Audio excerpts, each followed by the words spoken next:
अम्बरपुरमा आइपुग्दा सवा 1 बजिसकेको थियो। विद्यार्थीहरू फुलको गुच्छा बोकेर गेटमा उभिएका थिए। साना उमेरका, आँखाभरि कौतूहल भरिएका, एकअर्कालाई कुइनाले धकेल्दै सबैभन्दा अगाडि उभिन्न खोजेका साना नानीहरू देखेर मलाई पवनको सम्झना आएको थियो। ऊ र म पनि यसरी फुलको गुच्छा बोकेर उभिन्थ्यौँ। सदरमुकामबाट आउने जीसीका स्वागत गर्थ्यौँ। स्कुलमा कहिल्यै पनि हामीले पहिले नाम सुनेका र चिनेका मान्छे आउँदैनथिन्।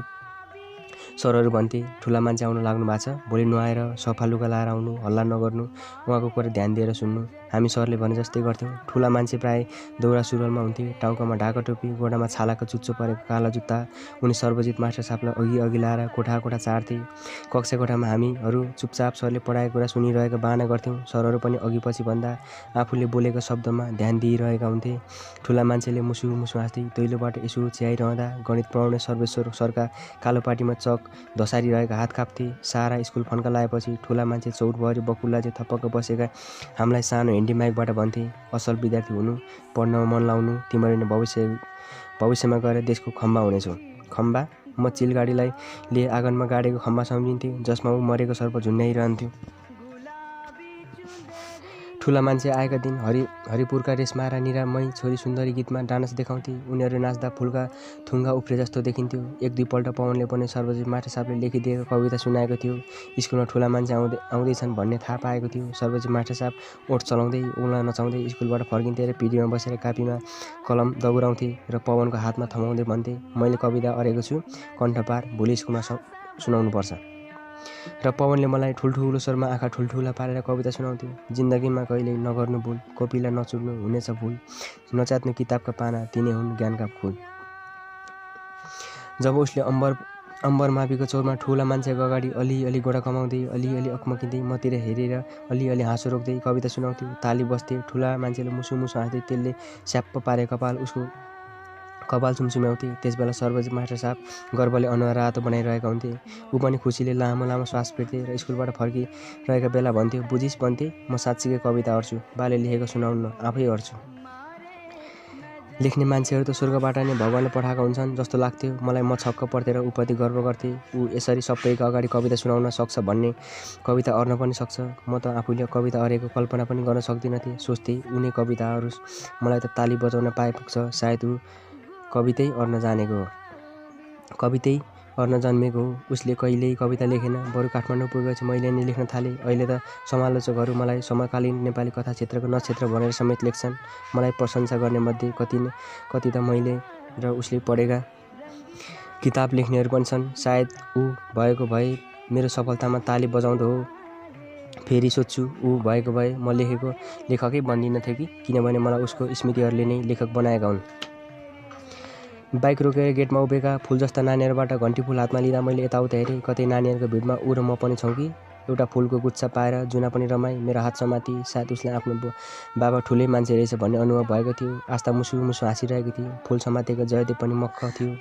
वर्षौँ पहिले म हुर्केको, मैले कखरा सिकेको, हाफ टाइममा भागेको, पास हुँदा घोडाआज उफ्रेको। स्कुलको चौरबाट रामशरण सरले मलाई बाटो देखाउँदै भित्र लगे। अघिल्लो दिन नै सरहरूबाट आदेश पाएका विद्यार्थी चुपचाप चौरतिर गए र फुलका थुङ्गा चाहिँ बसेर मिलेर बसे। अफिस कोठामा पुगेपछि रामशरण सरले हामीलाई शरबत टक्र्याए। मैले अफिस कोठाको दाहिने भित्तामा भानुभक्त आचार्य, लक्ष्मीप्रसाद देवकोटा, लेखनाथ पौड्यालका तस्बिर मुन्तिए र सर्वजित मास्टर साहबको फोटो देखेँ। फोटोमा प्लास्टिकको माला बेरिएको थियो। सर्वजित मास्टर साहबको गालामा हड्डी माथि उठेको थिए। उनको अनुहारमा उदासीको तुषारो जमेको थियो। सोचेँ, फोटो खिच्दा उनले क्यामेरामा हेरेको होइनन्, सायद उनले आफ्नो अँध्यारो अतीत र अँध्यारो भविष्यतिर हेरेको होलान्। उहाँ नकुल सरभन्दा पहिला यो स्कुलको हेड सर हुनुहुन्थ्यो। रामशरण सरले भने, उहाँले नै स्कुललाई यहाँसम्म ल्याइपुर्याउनु भएको। रामशरण सर एउटा थोत्रो कुर्सीमा बसिरहेका थिए। वर्षौँ पहिले यस्तै कुर्सीमा सर्वजित मास्टर साहब बस्थे। म उनको अगाडि शिर निहुराएर उभिरहन्थेँ।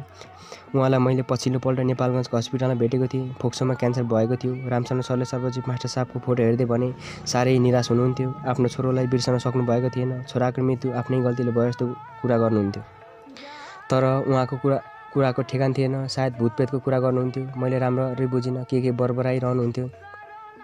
मैले मुन्टो हल्लाएर भने, उहाँको छोरा मेरो असल मित्र थियो। रामशरण सर खिस्स हाँसे। त्यसो भए तपाईँलाई धेरै कुरा थाहा होला। आस्थाले फक्क पर्दै मतिर हेरिरहेको थिएँ। मैले उसित पवनको कुरा गरेकै थिइनँ। मैले आँखा झ्यालतिर मोडेँ। झ्याल बाहिर राष्ट्रिय झन्डा फरफराइरहेको थियो। त्यही झन्डा मुन्तिर सर्वजित मास्टर साहबले मलाई मुर्गा बनाएको थिए। म बेहोसै भएको थिएँ। लो जाऊ बाहिर। रामशरण सर जुरुक्क उठे। हजुरको कहानी सुनिहालौँ।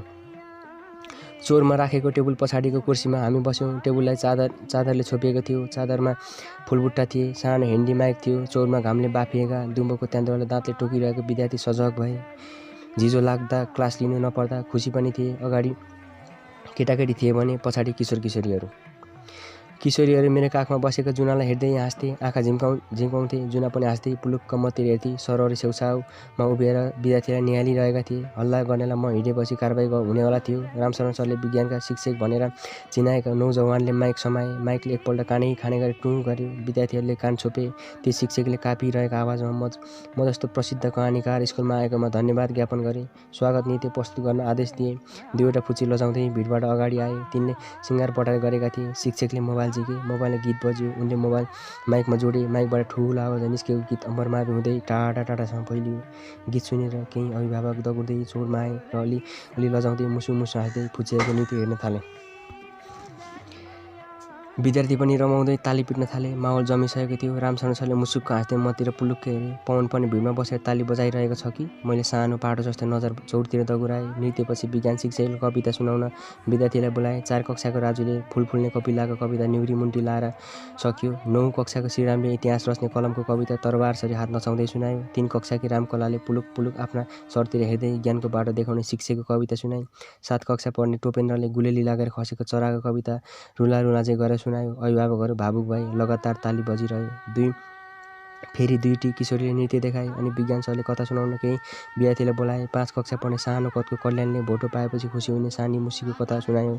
6 कक्षाको अग्लो रमनले भोकले रोइरहेको साना केटाकेटीको पीडा देखेर रोटी भएर धरतीमा आएको जुनको कथा सुनायो र हाम्रो अगाडि आई। 7 कक्षा पढ्ने चण्डिका उसले अँध्यारो अनुहार सुनाएर मतिर हेरी। उसले समाएको कापी बिस्तारै हल्लिरहेको थियो। एउटा गाउँमा एउटा बोक्सी बस्ती। ऊ राति बिरालो बनेर गाउँभरि घुम्थे। उसले छोएका काँक्राहरू कुहेर झर्थे। उसले छोएको गाई र भैँसीले दुधै दिन छाड्थे। उसले टोकेका केटाकेटीहरू पेट फुलेर मर्थे। गाउँलेहरूलाई थाहा त थियो गाउँमा बोक्सी छे भनेर, तर बोक्सीको हो भनेर पत्ता लगाउन सकेको थिएनन्। त्यही गाउँमा एउटा सानो केटो बस्थ्यो। उसले एक दिन बोक्सीलाई बिरालो बनेको देखेको थियो, तर डरले कसैलाई भन्न सकेको थिएन। एक दिन गाउँमा एउटा बच्चा पेट फुलेर बिरामी पर्यो। केटोले थाहा पाइहाल्यो बच्चालाई बोक्सीले टोकेको भनेर। उसले बच्चाको गर्दनमा दाँतका छाप देखेको थियो। केटोले गाउँलेलाई आफूले आफ्नै आँखाले बोक्सीलाई बिरालो बनेको देखेको कुरा सुनायो। अनि गाउँलेले बोक्सीलाई गाउँ निकाला गरे। उसको घरमा आगो लगाइदिए। बोक्सी गाउँभन्दा अलि परको खोलामा भेलमा हाम फालेर मरी। गाउँ फेरि सुखी भयो, तर बोक्सीलाई केटादेखि साह्रै रिस उठेको रहेछ। उसको आत्मा फर्केर आयो। उसले पहिलो केटोलाई बिरामी पारी। उनी केटोको दिमागबाट सबै कुरा लुटेर लगे। केटोको दिमागमा केही कुरा पनि बाँकी रहेनन्। उसले बाआमा, साथी र पढेका सबै कुरा बिर्सियो।